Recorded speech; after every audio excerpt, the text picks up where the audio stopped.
Hello and welcome once again to the Waters and Stanton video channel. Thank you for joining me. Shooting this video as we start our run up to Christmas, so one or two things which are probably relevant for the Christmas holidays. First of all though, let me refer back to the previous video about the 10 meter call-in channel. Got an awful lot of feedback from viewers on that one, and I think the general opinion was that a call-in channel would be a good idea. There was no absolute agreement on the frequency, but a lot of people mentioned 28400, I think particularly because in the States that is a frequency that's come to be used. Rather strange that the ARRL haven't listed a call-in frequency on 10 metres for SSB, but they've listed a frequency for calling on FM. But I think the general opinion was, yes, something is better than nothing, particularly when the band is apparently quiet. And I think it's really a question of put it in the melting pot and see what happens. I think if there's enough people voice their opinion, then maybe something will happen. But it's an interesting topic, and I'll leave that as it is at the moment. We'll see what happens.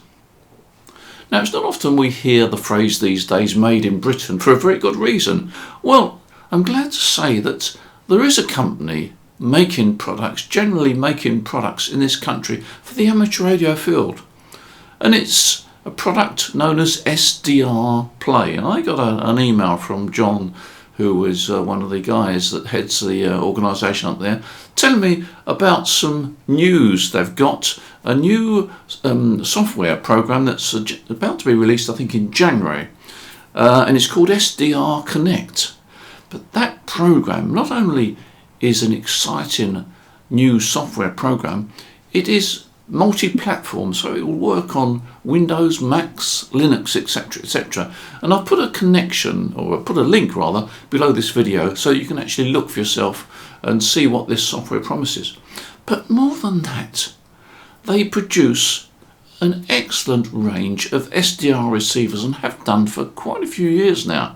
And John also sent me a link to a little video that shows the assembly of the board that is the mainstay and the brains, if you like, inside the SdrPlay receivers. So let me just show you this video. So here we are at Walkbury Electronics, which is one of SdrPlay's factories which assemble the boards. Now the PCB boards will come into the factory like this, with more than one board on a single sheet. This makes it much more efficient by populating more than one board at a time. Now these bare PCB boards are then placed inside a loader.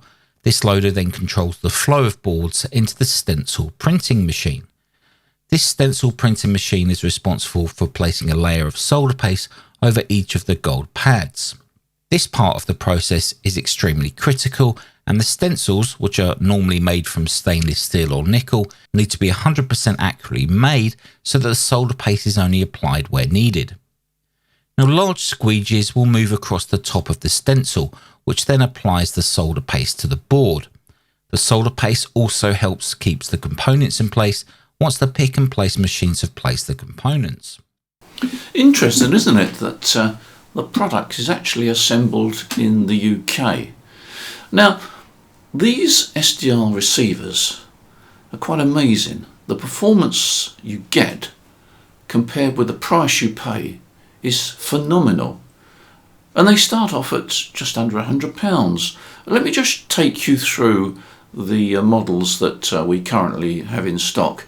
And it's the sort of thing that you might want to buy over the Christmas holidays to, I don't say play around with, but it's more than playing around with. These are serious receivers. For example, you get a 10 megahertz spectrum display. Now let's supposing that you were interested in monitoring aircraft. You could have this 10 megahertz spectrum display on the aircraft band, and you could see the very aircraft popping up. Of course, you can click on them and listen to them, and of course you can put it into memories, all sorts of things. And that's just one example. And there's plenty of parts of the radio spectrum outside the amateur bands that will be of interest. But it also makes an excellent receiver for ham radio as well. Remember that prices start under £100. So let me just take you through briefly the models that we stock. The RSP1A represents tremendous value. This is the sort of receiver that you would buy if you've never used an SDR receiver before and you want to get some experience. Believe it or not, this receiver covers 1 kHz to 2 GHz, so it covers the complete ham radio spectrum. It covers medium wave, long wave, almost down to audio level, starting at 1 kHz. Quite amazing. And don't forget, you get a lovely spectrum display with a 10 MHz bandwidth, which is far wider than you get in any current transceiver. All these receivers are powered via the USB connection, and on this particular receiver you see you've got an SMA antenna connector. Now if that is a bit foreign to you, then you can purchase from us an adapter to convert it to BNC. And look at the price. A smidge under £100, a bargain. Now we step up to the RSP-DX, the very popular receiver that's got improved front-end selectivity, particularly for the lower frequencies, the medium wave and long wave DXs. It's also got a metal case, and it's got 3 antenna inputs, and the BNC input is great for frequencies up to 200 MHz. This is a great performing receiver, again at a very competitive price. Finally, we come to the RSP Duo, which, as the name suggests, is actually basically 2 receivers, which means to say you can independently monitor 2 parts of the spectrum with 2 MHz spectrum displays for each receiver. It's also interestingly got a high impedance input for a wire antenna for long wave, medium wave and short wave up to 30 MHz. So it's great for just poking a wire in. But this receiver is very, very good indeed. And there's also facility for plugging in an external GPS feed for really good, accurate frequency control. Great little receivers, superb performance. Do you know, I have to admit that I haven't actually used one myself. I mean, I've played with SDR receivers, and I think I must have played with SdrPlay on some of the demonstration days we've had, but I've never actually had one at home to play with, so I'll have to put it on my bucket list. Now, we've talked about prices, good prices and so forth, but you know, we are in difficult times now, and although I've got no absolute information, I'm fairly convinced that we shall see some price increases in the ham radio market. Now, I've already been advised of one price increase from overseas, but I know that things are getting really tight at the moment, and although we try and do our very best to keep the prices down and work on very, very fine margins on the big ticket items, it's inevitable, I think, that things may change. Now, I've got no firm information, but the only thing I would say is if you are looking to buy a radio, don't expect the price to go down in the future. It's likely to go up. So when you buy is up to you, but I think we can safely say that there won't be any significant price reductions, but there may be some significant price increases. I don't know, but there we are. It's not good news. Oh, and by the way, the RSGB have told us that the advertising rates are going to go up in 2023. I'm not sure that that's a good move. They say because their costs have gone up. Well, that means, I presume, that the membership fee will go up as well to help them out. Anyway, that's 2023. Time will tell. Now, here in the northern hemisphere, it's hardly the time to mess about with antennas. In the south of England here, we've gone through temperatures of around about -6, and I know in Scotland in the north it's been far worse than that. But within a two or three days, we've gone from -6 up to +14 degrees. So it's pretty mild outside at the moment, but they assure us there's worse to come. So it's not the sort of time you want to go out and mess about with antennas, but something that a couple of people have said actually is end-fed half waves can I operate them on other frequencies than the harmonics? Now let me take the 20 metre long half wave, which has got a basic resonance on the 40 metre band, and it covers 40 metres, 20, 15 and 10, and I think that's widely used. Fits in a lot of gardens, and you can bend it round a bit and it doesn't seem to mind too much. So a lot of people have been using this antenna very, very successfully. Well, you can actually, if you try, I say you can if you try, you've got to try it for yourself. An infrared half wave has got a high impedance.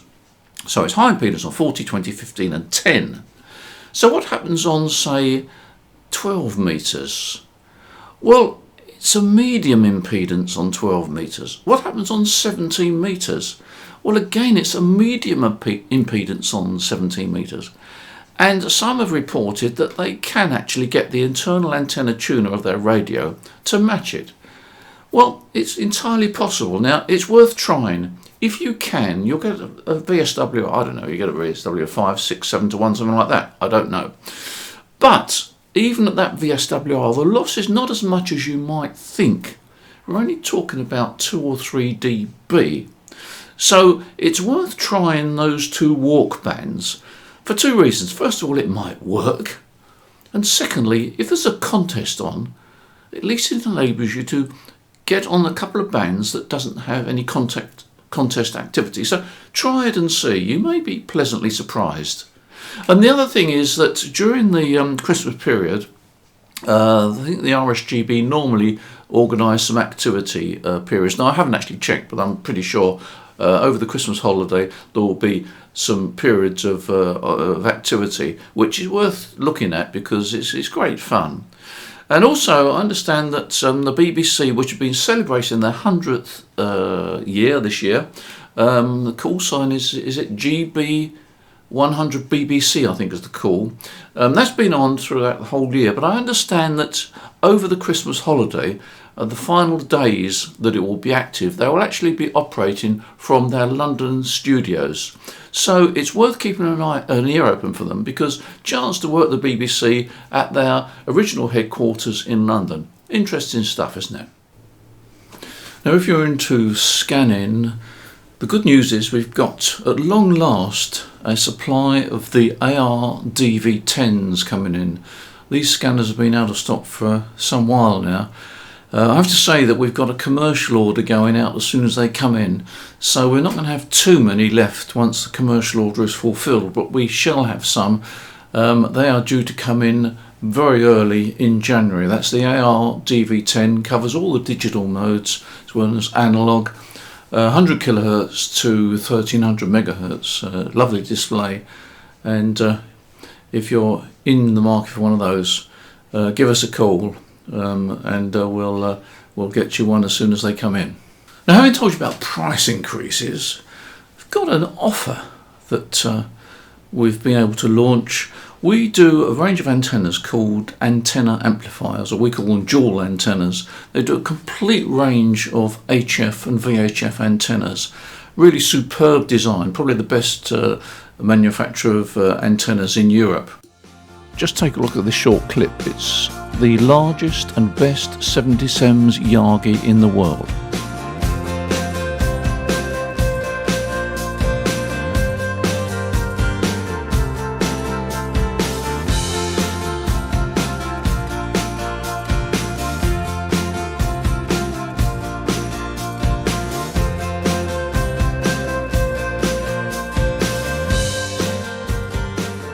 They make an amazing range of antennas, and they're all on our website, but they're offering a 10% discount. I'm not sure how long for, certainly over the Christmas holiday. It won't be too long into January, but certainly over the Christmas holiday and the beginning of January. It's a 10% discount. We know them as dual antennas, DUAL, but they were also trade on the internet under the name of antenna amplifiers. And there will be a code that you can use as from now.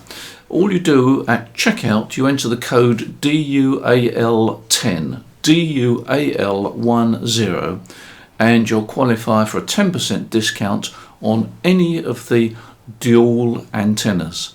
So check that one out as well. And there's still more coming from this video channel. I've just been sent an emergency kit. It's an emergency kit that you can use when there's power failures and when it gets really cold. Now I haven't opened it yet, but it's interesting stuff. It's got, what has it got? It's got, I think it's got a wind-up radio. It's got a couple of handhelds. It's got some, I don't know, it's got some other goodies inside it. So this is something which I shall be reviewing in the next few days, actually. So there's more to come. What else have I got? I might have a mystery story to tell you as well, an unsolved mystery story. Yeah. So there we are. It's worth keeping in touch. So all I can say is get ready for the holiday period.